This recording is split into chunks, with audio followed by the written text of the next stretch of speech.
Bonjour, bienvenue au cours sur la sécurité des systèmes d'exploitation. Ceci est le chapitre 7 de la partie Windows. Elle est dédiée aux mécanismes d'authentification avancés. Voici l'agenda de la présentation. Après un bref rappel des problèmes liés au mot de passe, nous allons introduire l'utilisation de Smart Card pour l'authentification Windows, puis l'introduction de Smart Card virtuelles qui permettent en fait d'utiliser le TPM en lieu et place de la Smart Card. Et nous terminerons avec le mécanisme d'authentification Windows Hello qui permet de combiner les Smart Cards virtuelles avec un deuxième facteur biométrique. Les mots de passe ont l'avantage d'être faciles à générer, faciles à distribuer et faciles à utiliser, et également faciles à modifier. Leur inconvénient, par contre, c'est qu'ils sont souvent faciles à deviner pour un attaquant. Dès lors qu'ils ne sont pas gérés et manipulés avec un outil automatisé, un password manager, eh bien, il faut que l'utilisateur soit capable de se les remémorer. Et malheureusement, c'est compliqué car très souvent, il en faut s'en rappeler beaucoup, des dizaines, voire des centaines.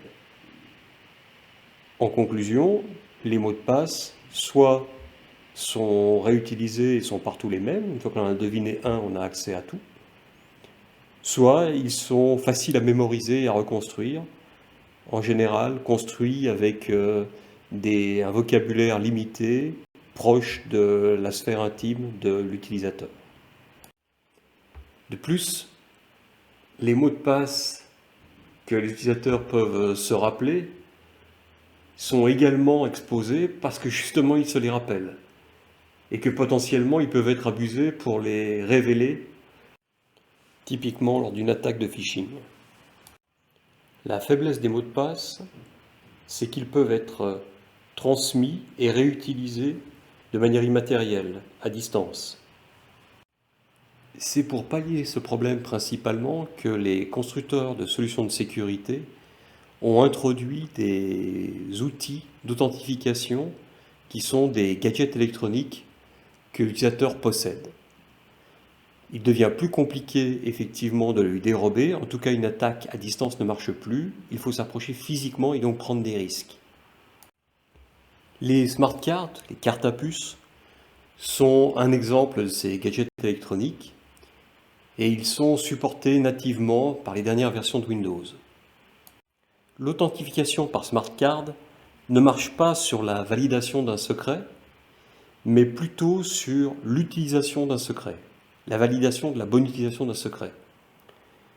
Le secret est une clé privée et le mécanisme d'authentification repose sur la distribution préalable d'une clé publique. Pour faire simple, l'authentification consiste à chiffrer un message avec la clé privée et à l'envoyer au service auquel on souhaite accéder. Ce dernier possède la clé publique, déchiffre le message et constate qu'il peut le reconstruire. Et donc il sait que vous avez la clé privée, que vous êtes bien qui vous prétendez être. Et pour éviter que cette clé privée soit utilisée à son insu, typiquement par un malware qui tomberait sur son poste, les smart cards très souvent proposent un deuxième facteur d'authentification, souvent un secret, un PIN, qu'il faut rentrer pour pouvoir libérer le chiffrement avec la carte à puce. Ce qui évite qu'un chiffrement soit réalisé sans que l'utilisateur en soit conscient. Le chiffrement est réalisé à l'intérieur de la smart card où se trouve la clé privée. L'utilisateur n'a pas accès à cette clé privée, il ne la connaît évidemment pas, elle est de toute façon bien trop compliquée à se remémorer, et il ne peut donc plus la fournir dans une attaque de phishing. Une smart card est aujourd'hui en tout cas un véritable système informatique avec une unité de calcul et de la mémoire dans laquelle les opérations cryptographiques de chiffrement sont réalisées et dans laquelle les clés privées sont conservées. La force d'une smart card est d'autant plus importante qu'elle est capable de garantir la confidentialité des secrets qu'elle héberge, des clés privées qu'elle héberge. Les modèles les plus sophistiqués sont capables de résister à tout un type d'attaque physique, c'est-à-dire où l'attaquant possède la carte et est libre de faire ce qu'il veut avec. Le principe est, quand on l'ouvre, les secrets s'effacent, et si on observe son comportement depuis l'extérieur, en observant les entrées-sorties, les radiations ou que sais-je, rien ne permet de deviner quel est le secret qui est utilisé. Le comportement est stable. Mais les smart cards ont également des inconvénients. Elles sont en particulier complexes et coûteuses. Il faut gérer les cas où les utilisateurs ont perdu leur carte. Il faut gérer les cas où la carte s'est bloquée, typiquement après 3 tentatives de PIN erroné. Il faut gérer une PKI, car il faut être capable d'authentifier le détenteur de la carte et donc d'émettre un certificat qui est associé à la clé publique. Il faut disposer d'un lecteur de cartes. Si celui-ci n'est pas directement intégré au matériel, il faut l'installer. Certains logiciels ou équipements peuvent ne pas être compatibles avec les smart cards et exiger un mot de passe, etc. Ce qui explique pour beaucoup pourquoi les smart cards ne se sont pas généralisés. En dehors de contextes très stricts, comme la finance ou la défense par exemple. Dans Windows, l'authentification via smart card vise d'abord le protocole Kerberos. Sans rentrer dans les détails du fonctionnement de Kerberos avec les smart cards, l'idée consiste à remplacer les secrets partagés entre l'utilisateur et le KDC par une paire de clés, une clé privée et une clé symétrique. Cette fonctionnalité nouvelle est définie dans une RFC, elle est standard, la RFC 4556, mais l'implémentation de Windows va un peu plus loin. Les détails sont disponibles dans une spécification propriétaire sous le label MS-PKCA. Et bien entendu, pour des raisons de rétrocompatibilité, les smart cards sont également compatibles avec NTLM. Évidemment, le HNTLM du mot de passe n'est pas disponible puisqu'il n'y a pas de mot de passe. Qu'à cela ne tienne, Windows en génère un et le stocke dans l'Active Directory.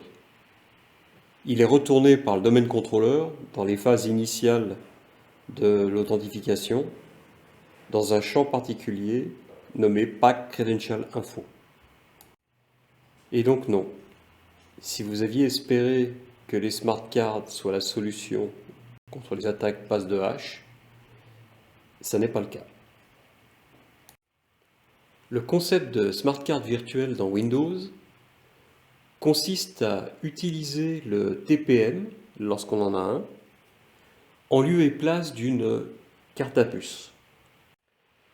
Le TPM offre les mêmes garanties qu'une carte à puce pour la protection des clés privées. Et il offre les mêmes fonctionnalités pour le chiffrement et le déchiffrement. La seule différence, c'est qu'il est intégré au PC. Il n'est pas dissocié. Les smart cards virtuels offrent donc l'essentiel des avantages des smart cards classiques. Pour les dérober, il faut dérober le PC, ce qui empêche le vol à distance. Elles ont évidemment l'inconvénient de ne pas pouvoir être réutilisées sur d'autres PC que celui où le TPM est installé, évidemment. Mais elles ont par contre l'avantage d'être plutôt faciles à installer, en tout cas par rapport à une autre smart card. Il n'y a notamment pas de lecteur à installer, évidemment. En gros, l'opération consiste à créer une biclée dans le TPM et à lui associer un certificat qui sera reconnu sur le domaine.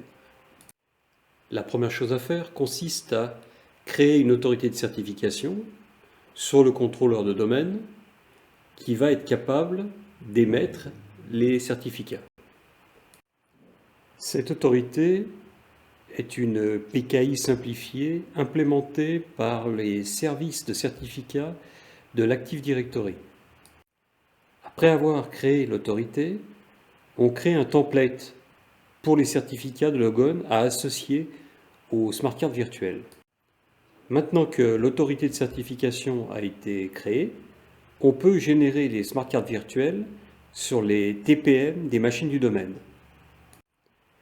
On génère pour ça une biclée dans le TPM, puis un utilisateur qui connaît le PIN pour débloquer la clé privée de la smart card peut demander un certificat à l'autorité qui va associer son nom d'utilisateur à la clé publique de la smart card.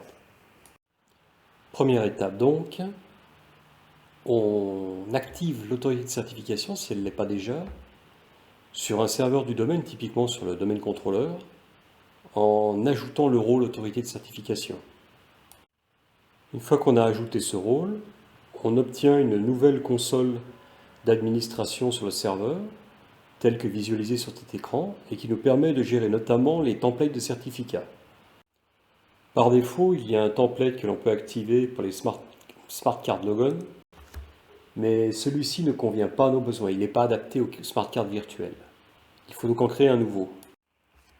La création de nouveaux templates de certificats se fait avec une autre console, la console template de certificat justement, telle qu'on voit sur cet écran. Il suffit d'en ajouter un nouveau, que l'on va nommer typiquement TPM Virtual Smart Card Logon, et de préciser un certain nombre de propriétés dont on va avoir besoin pour activer notre TPM. On précise qu'on va utiliser le TPM en choisissant le type de cryptographie Microsoft Base Smart Card Crypto Provider, et on précise qu'on va laisser l'utilisateur l'enrôler lui-même dans l'onglet Sécurité en disant qu'un utilisateur authentifié peut s'enrôler lui-même. On voit alors ce nouveau template de certificat apparaître dans les templates disponibles dans notre outil de gestion de l'autorité de certification, et il suffit de l'activer. Un administrateur de la machine qui va devoir être utilisé comme smart card virtuel va alors créer la biclée avec la commande indiquée sur cet écran. Commande qui va lui demander d'initialiser le code PIN qui protégera la clé privée. Enfin, notre utilisateur peut se connecter avec son mot de passe, ouvrir une session Windows sur la machine, puis demander à enrôler un certificat pour la smart card virtuelle de cette machine. Pendant le processus, il sera prompté pour entrer le code PIN qui protège la clé privée. À noter que le dialogue interactif avec l'utilisateur pour entrer le code PIN lors de l'enrôlement est précisé dans le template de certificat dans l'un des onglets qui n'a pas été montré précédemment. Si tout s'est bien passé, notre utilisateur peut désormais ouvrir une session Windows à l'aide de sa smart card virtuelle. Il a une nouvelle tuile d'authentification qui apparaît dans les options de Sign-in, qui ressemble à une petite carte à puce. Il clique dessus et il doit rentrer son code PIN pour pouvoir s'authentifier. Évidemment, cette option n'est valable que sur la machine du TPM. Nous avons donc vu comment créer une smart card virtuelle dont la clé privée va être protégée par un PIN, donc en fait un mot de passe à une chiffre. Il est possible d'activer un second facteur de type biométrique grâce à la nouvelle fonctionnalité Windows Hello for Business. Plus précisément, l'authentification biométrique proposée par Hello for Business utilise les smart cards virtuelles mais de manière transparente. La paire de biclés est créée automatiquement dans le TPM lorsqu'on active l'option. Et on peut, grâce à cette nouvelle interface, choisir un PIN code de type biométrique. Donc pas un PIN code. Un deuxième facteur qui peut être l'empreinte, la reconnaissance de visage ou bien la reconnaissance d'iris. La smart card virtuelle n'est pas perceptible à l'utilisateur final, qui a vraiment l'impression d'enregistrer son empreinte et d'ouvrir sa session Windows avec l'empreinte.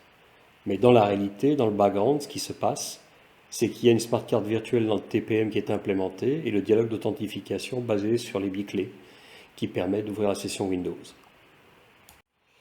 Voilà, j'en ai terminé avec cette présentation sur les méthodes d'authentification avancées pour Windows. En résumé, ces techniques permettent de répondre aux problèmes des mots de passe, leur faiblesse et leur sensibilité au phishing principalement, au prix d'une certaine lourdeur néanmoins, et quelquefois la lourdeur oblige à prévoir des processus de support lorsque l'on ne peut plus utiliser son moyen d'authentification qui affaiblissent globalement l'authentification, mais c'est un autre débat. Mais aussi et surtout, ces nouveaux mécanismes d'authentification ne résolvent pas tous les problèmes. Typiquement, NTLM est toujours là, le pass de hash va toujours fonctionner, et les tickets Kerberos sont toujours aussi sensibles aux attaques pass de tickets.